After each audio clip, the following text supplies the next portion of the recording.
Hey all, Hipper here. So we're back with another Yamato video here, and no, it is not an agile Yamato. I know I disappoint some of you there, but it is a division game, this one here, and I am divisioned up with one of my regulars, Jaxxed22, and of course BlackPriest14. And I'm sure you've seen those guys if you've been watching my streams. Obviously, this is probably one of the more boring maps you can possibly have. The only way to make it even more boring is to have a capture the base mode instead of domination. But honestly, domination is already pretty boring, and you'll know what I mean because in almost the first 5 minutes of this game, I'm just sitting here trying to hit other battleships. And I've got a range build on this ship here. I usually run Kondo, but in this game here I'm actually running Takagi with range and AP damage. And that's why I'm sitting at range, because I'm thinking, well, I've got the range, might as well sit here. And this is what always happens when I'm playing on this map here. All the battleships, they just sit at their spawns and they shoot at other battleships, and it just makes for a really, really boring battle. This map here is pretty terrible, to be honest. It's actually awful. So normally I run a Kondo build on my Yamato, giving me just around 21 second reload, something like that. And of course 4 heals. But like I said, this is a range, accuracy and AP build. And I don't really run this build on any battleships, except for the Italians at the moment, because I'm testing out the new Littorio commander. But even then I might go back to the reload guy, actually. And unbeknownst to me at this point in time, we actually have a member of the channel and a fellow Agile Cruiser aficionado on the opposite team, and it's Isok Lucius. And he goes by a different name on Facebook, but anyway, there's definitely an Agile Cruiser on the opposite team. And I don't know that at the moment because, yeah, I always forget to check the team lineup before I actually get started. Or when I do, I just have a quick look for divisions, and I don't really look at actual individual players. Because I want to know if there's any 3-player divisions on the other side, which is usually kind of a problem. So I'm sitting here pretty much at the spawn where I spawned, and I'm thinking, wow, I'm almost 4 minutes into this game here, and I have 7,000 damage to show for it. And I'm about to think, oh, this is going to be a pretty horrible game for me. But as it always happens, as long as you're patient in this game here, you will sooner or later be presented with some sort of reward. And here I shoot at the Yami, and actually someone takes out the health while my shells are in the air. So I did not steal that kill there. I didn't even try to, but end up getting the kill. So that's a kill with 10,000 damage in a Yamato 4 minutes into the game. So I'm thinking, okay, I should probably start moving a little bit. But like I said before, these are the situations where at least I sometimes get a little bit too bored, basically, and then I start to move in, and then I end up overextending. And of course that's something you have to just, like I said before, keep in mind, because usually the patient bird gets the worm in this game here. And that is especially true when you're in battleships. So if you can coerce a Roma out from its hiding spot like this, and then you are creating your own opportunity for broadsides, which is what you're looking for in battleships. So obviously I'm pretty lucky in this game here. I've got priest spotting, and I have Jax protecting me from destroyer attacks. Now there's only 2 destroyers in the game, and I've been you know, keeping my distance. So Jax has been pretty much been tanking for me. So that's why I'm thinking, okay, I should probably head in now and see if I can actually do something useful here. So we're going to see if we can't finish off this Roma here. But again, I prefer a reload build on these battleships here. I really do. In the end, it's really a question about quantity over quality. I mean, would you like slightly more accurate, you know, more quality shells, or would you like to fire more shells that are slightly less accurate? And honestly, I don't really feel the difference between an accuracy build and a reload build, other than I'm able to shoot at ships from a larger distance. The accuracy seems exactly the same to me. I don't see any difference at all, which is again a reason why I usually go with Kondo, because it also gives me 2 extra heals, and of course I get that sweet around 20-second reload. So this is where I figure out, like, hey, we have Essox in the game, and I didn't expect him to be in that position there. So that's why I'm giving up on the Iowa for the moment, because I need this Martel out of the way. Because he's in a pretty nasty position there behind the mountain, where he can just spam me with HE and I can't really get at him. And of course the Iowa is spotting me, so the Martel doesn't really have to make any sort of dangerous play to be able to shoot at me. So the Iowa is gone now, and I'm thinking I don't want to engage that Martel there, because I know exactly what's going to happen. I know that he is just going to use his agile cruiser to torp me, and I'm thinking I'll retreat instead, and then I'll let him come to me. I'll try to get out of his gun range, and then see if I can't, you know, lure him into well, my own range, and of course that of my teammates as well, because I don't want to take this guy on alone. It's not going to end well for me. Problem solved, sir.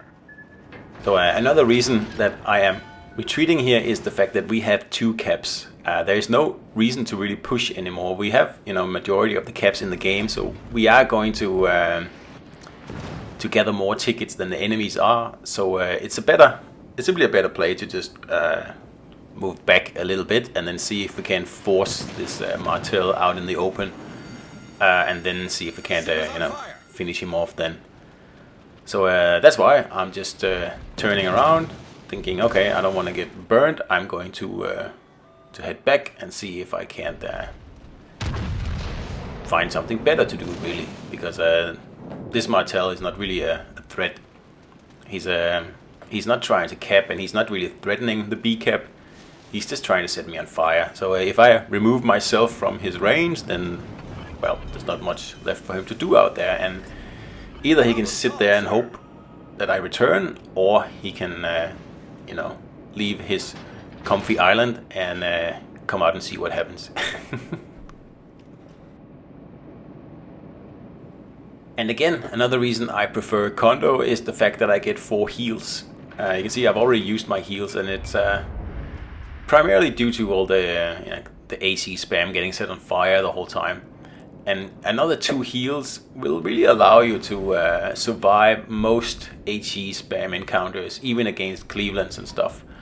Of course, not forever, but if you just, you know, play a little bit smart and stop sitting in the line of fire for a long time, you should be able to win any one-on-one with a HE spammer. Well, of course, if you have 4 heals. 2 heals is borderline, I think. 4 heals also allows you to take on more of a tank role. As you saw in the first minutes of the game, I weren't really pushing in until a few minutes into the game, and when I have a Kondo build, I push in immediately. I don't push in far, but I just push in like a kilometer or 2, so I get into the same range as I would be had I, you know, set up my ship with a range build. Because with Kondo you have about 16 kilometer range, and with this build here I think you have 18 or something like that. So if you just push in a kilometer, 2 kilometers, 3 kilometers from where you start, and of course also set up yourself so you're in some sort of smart position with at least some sort of cover. It's kind of a way to force yourself to be more active in the game, to play with a condo build. And I like it, and I usually do better with a condo build than with a Takagi build. But I have both of them, and they are fully upgraded, fully maxed. And I personally prefer condo over Takagi in most circumstances. Problem solved, sir. So we are slightly ahead on points here, but there is this really annoying Odin in here, just next to B, and obviously he's just waiting for me to either get sunk or to run away, and then he'll be able to grab B, and then the red guys will win. So obviously I don't want that to happen, and if you saw the torpedoes earlier, I know there's a destroyer somewhere down to, well, that will be somewhere to the right at the moment. And I'm also trying to figure out what this Iowa here is actually going to do, because he's been sitting here, nose into that island for a long time, and I'm kind of trying to get some sort of reaction out of him. So the Odin is pushing, and I'm just lucky I got my gun straight on him then, and I don't get a kill there, which I really think I should have, but we'll just give it another shot. And again, I'm just having a look at this Iowa here, because I'm a little bit skeptical of his involvement in the game here. So he takes a shot and he doesn't quite make it, and I'll make sure I finish this guy off here. We can't have this torpedo equipped battleship running around, and the destroyer is in the cap, obviously, because it's getting capped. So that's why I am stopping. I don't want to head in there, and I'm trying to keep this island here between me and the Martel. Unfortunately, I stopped a little bit too late, so I'm just going, okay, whatever, let's go full speed and put some pressure on the destroyer instead. And the Martel is caught in open water now at less than 10 kilometers, and that really isn't ideal. Now I do have HE loaded, so that's a bit of a problem there, but that's because I was expecting to shoot a salvo at the destroyer and not the cruiser. And as you can see, I'm keeping the island here between myself and the destroyer for as long as I possibly can, because obviously it is a Khabarovsk, but he does have torpedoes, and I am out of heals and I'm double fired, so I'm gonna take care of the fire here, and then I was hoping to finish the cruiser off there, but as you can see, this is an agile cruiser, and this is a very good example of how agile cruisers can really get into to make, you know, the decisive plays here, because he's got torpedoes off, and I know I won't be lasting long. The Khabarovsk is gonna come around the corner very, very soon and finish me off. So I'm gonna get this salvo here off, and the Martel bites the dust. But of course he gets me as well. So Esox and I, we just you know, share a demise there. So we are ahead on 50 points now with a Khabarovsk versus an Iowa, and all the Iowa really has to do is enter the cap and keep the destroyer from capping, and we should win. And luckily that's exactly what he's doing, because I had my doubts about this guy and what he was actually going to do here, and luckily he is making the right move. So this guy in the Iowa here, he's very lucky here in a second or two, because he only takes one Khabarovsk torp, because this is like a super classic destroyer play. Fire the torpedoes at one side of the island and then come out on the other side to distract the battleship. And unfortunately, well, actually fortunately for me and my team, it doesn't work. This Iowa here is just super lucky that only one torp gets him. But it's quite a good play by the Khabarovsk here. It just doesn't work out this way here. And we are up to 800 points now, so if the Iowa just stays alive, that should be the end of the game here. So that was a Yamato battle here with Takagi. You know, range and accuracy and AP and all the usual battleship stuff. I do usually play a condo build, but I thought I would put this one up here because it's not very often I play this build here. So I thought, yeah, well, we'll pop it up. Well, alright, that's it guys. I hope you enjoyed the video and I'll see you out there.